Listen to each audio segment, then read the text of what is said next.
Sudah baik, sudah bisa jalan normal, cuman belum boleh olahraga aja. Oh, oke, makasih Iya. ya. Jadi pertama kamu tahu niatnya tuh dari mana dan rasanya kayak apa sih Kak? Waktu itu karena cuman mengilu, saya tetap set up. Nah, jadi saya pikir ya udahlah ini mungkin otot perut ya. Terus hari pertama mulai menggigil, hari kedua saya ke dokter, dokter bilang cuma asam lambung. Hari ketiga akhirnya saya udah ngakot datang lagi ke dokter yang berbeda, akhirnya bilang usus buntu. Hari ketiga itu langsung ke rumah sakit dan dokter bedah bilang ini usus buntu dan waktu di CT scan itu udah pecah. Besoknya hari keempat itu baru operasi. Operasinya itu ternyata karena pecah harus dibedah 15 jahitan nanti, bukan yang cuma kecil segini di sebelah kanan. Nah itu ususnya dikeluarin karena sudah infeksi bernanah, jadi dari yang pecah darah itu menyebar ke sini menjadi nanah. Nah itu bisa kalau dibiarkan bisa merusak, meracuni organ saya dan bisa mati. Makanya dibersihin, dicuci begitu. Itu pertama kali karena mungkin padahal Kecapean. kalau gitu, Iya, kecapean karena saya pikir capek udah biasa dulu kan atlet kan, otot perut ada. Dia pikir oh ini otot perut baru nih karena udah lama nggak pernah latihan, otot perut baru dilatih biasa sakit kan. Terus saya ya udah biasa latihan lagi, dihajar lagi set up, ternyata di situ pecah. Jadi ketika tahu udah beranak itu gimana waktu keluarga tahu, teman-teman tahu? Oh iya, karena keluarga saya di Palembang semua, anak saya sama ibunya itu saya belum kasih tahu. Setelah dokter bilang itu ternyata udah pecah dan harus operasi. Nah, saya waktu dirawat untuk menunggu besok operasi itu saya kabarin, boleh nggak? Saya bilang sama Noah, saya bilang boleh nggak besok saya habis operasi dikunjungin anak-anak. Oh kenapa? Saya soalnya operasi usus buntu pecah. Oh iya iya iya bahaya itu katanya. Iya besok sore kita datang. Puji Tuhan mereka mau besuk saya gitu. berarti sekarang jadi kan nggak boleh orang udah berapa bulan lagi Kak atau Kata dokter sih sampai 3 bulan.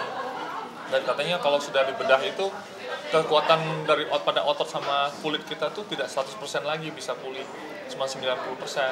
Jadi hati-hati jangan terlalu keras karena dalamnya masih basah, masih ada darah. Jadi ya olahraga pun cuma nantilah bulan depan, sekarang belum boleh olahraga. soalnya terbiasa olahraga dan Iya. fisiknya juga fit. Itu kayak rasa badan jadi gak enak Iya. atau gimana sih Kak? Jadi kayak stres aja, kayak kalau nggak olahraga tuh kayak aduh nggak enak gitu, badan udah nggak biasa. Kapan ya bisa olahraga, kayak kangen aja. Tapi aku kalau lihat kamu sekarang tuh kayaknya lebih apa ya wise, bukan wise dari dulu juga wise nih, cuman kayaknya Iya. sekarang lebih kalem, lebih apakah membuat image-mu juga jadi mau brandingnya hal baru atau gimana sih Kak? Bener, bukan branding ya, tapi kayak saya menyadari bahwa Tuhan tuh tegur saya bahwa sebenarnya kita itu miskin aja sombong gitu loh. Gimana nanti kita kaya? Nah, saya percaya bahwa ini titik dimana saya tuh balik menyadari manusia itu harus mengalami titik terendah untuk bisa naik lagi dengan humble, dengan baik.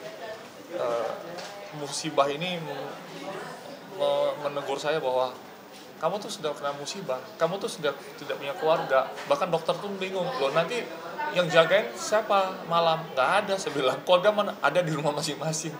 Nah saya cuman berharap bahwa biarlah musibah ini membuat saya tuh berjalan ngikutin apa yang Tuhan mau ya, bukan maunya saya terkenal lagi, maunya saya kaya, tapi bagaimana saya hidup bisa apa adanya. Tidak nutup-nutupin lagi masa lalu saya sudah terbuka, saya tuh tidak pernah malu lagi, biarlah orang bisa menerima saya apa adanya. Dan saya pikir bahwa media itu baik ya, karena tidak semua media menceritakan keburukan, tetapi bagaimana kita menyikapi media itu menjadi tempat jalan yang terbuka buat kita masuk bisnis yang baru, pekerjaan baru. Itu aja sih saya pikir musibah ini baik buat saya. Tapi nggak pernah mengalami jadi kayak depresi atau terpuruk? Sebenarnya waktu saya dengar itu tuh saya mau dioperasi tuh saya sempat ngalamin kesakitan tuh. Saya bilang Tuhan ini abis ini saya harus gimana nih, apakah saya harus mati atau habis operasi gimana nih, saya nggak pasti lama nggak kerja padahal saya udah nggak ada uang.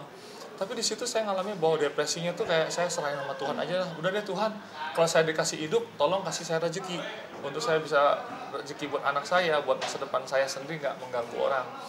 Tapi kalau saya mau dipanggil pun saya udah rela, karena saya udah nggak memikirkan apa namanya, beban-beban yang kemarin kan sudah minta maaf apapun, sudah klarifikasi semua kan. Jadi saya depresi itu udah saya serahin sama Tuhan. Tapi Khairul sendiri ngerasa gak sih pada saat mungkin itu teguran dari Tuhan, terus apa sih yang ya udah deh aku pengen ngubah dari mulai apa nih Kak kira-kira, apakah mulai sekarang Iya. dari job itu? Titik awalnya dari saya pikir kan kenapa saya bisnis kok nggak ada hoki gitu kan, saya bisnis ini bangkrut, bisnis ini saya kayak ditipu, terus ya kayaknya Tuhan kasih talenta bahwa saya tuh di dunia acting tuh melejit dari yang tidak dikenal siapapun, kenapa saya tinggalin gitu. Jadi saya setiap perkara kecil untuk masuk perkara yang besar, dikasih tanggung jawab kecil untuk menyelesaikan tanggung jawab yang besar. Jadi kalau saya balik dari nol lagi, nggak apa-apa Tuhan, saya bisa kok, saya mau kok syuting apa aja saya terima. Kalau dulu kan saya peran utama, kalau peran-peran setan, agamis saya nggak mau gitu. Saya maunya protagonis, antagonis saya tolak. Jadi kan itu sombong.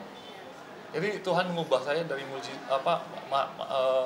masalahnya mungkin ada mukjizat yang ya udah hari ini saya apa adanya. Itu mengubah diri saya sih sebenarnya. Jadi pernah ada di titik rasa kayak tinggi banget ya kalau misalnya star syndrome atau gimana gitu? Iya. Gitu. Udah nggak punya uang aja, dalam hati ya nutup-nutupin lah, adalah syuting kemarin, padahal kemarin juga bisa cuma biaya hidup 1 bulan, apalagi 3 tahun kan, terus kemarin bangkrut, ya nggak ada, bahkan masih pinjam sama adik sama kakak. Nah kalau kayak musibah ini saya berkes saja, ada kakak saya nggak kasih jempol, nggak ada komen sama sekali di grup family. Jadi, tapi saya nggak sedih karena apa? Ya saya punya tanggung jawab yang belum saya ganti ke mereka. Jadi kalau saya hari ini udah ditanggung BPJS ya udah hidup aja apa adanya. Jadi ya besok pun ya ada rezeki dari Trans TV ya kan, ya udahlah nggak apa-apa, bisa untuk 1-2 bulan pun udah bersyukur aja. Mungkin untuk kedepannya ada yang ingin dicapai atau juga harapannya seperti apa? Ya ingin saya capai itu kalau talenta saya selama 24 tahun di dunia entertainment itu bisa dipakai lagi mau jadi apapun kan, terus sehingga saya bisa janji sama Tuhan bahwa anak saya nanti sampai SMA, ada yang kuliah baru mulai pun saya bisa tanggung jawab buat ambil alih gitu, atau memberikan andil tanggung jawab buat saya ikut campur ya buat masa depan mereka gitu. Jadi sekarang kan lebih mau fokus ke aktor kah, atlet, atau memang ya udah Iya. semua disikat aja deh? Semua aja lah, selagi sama hidup segala yang positif bisa mendatangkan rezeki, berkat, bahkan bantu orang lain nantinya kan saya kerjain semua, apapun itu. Iya. Aman? Oke, terima kasih.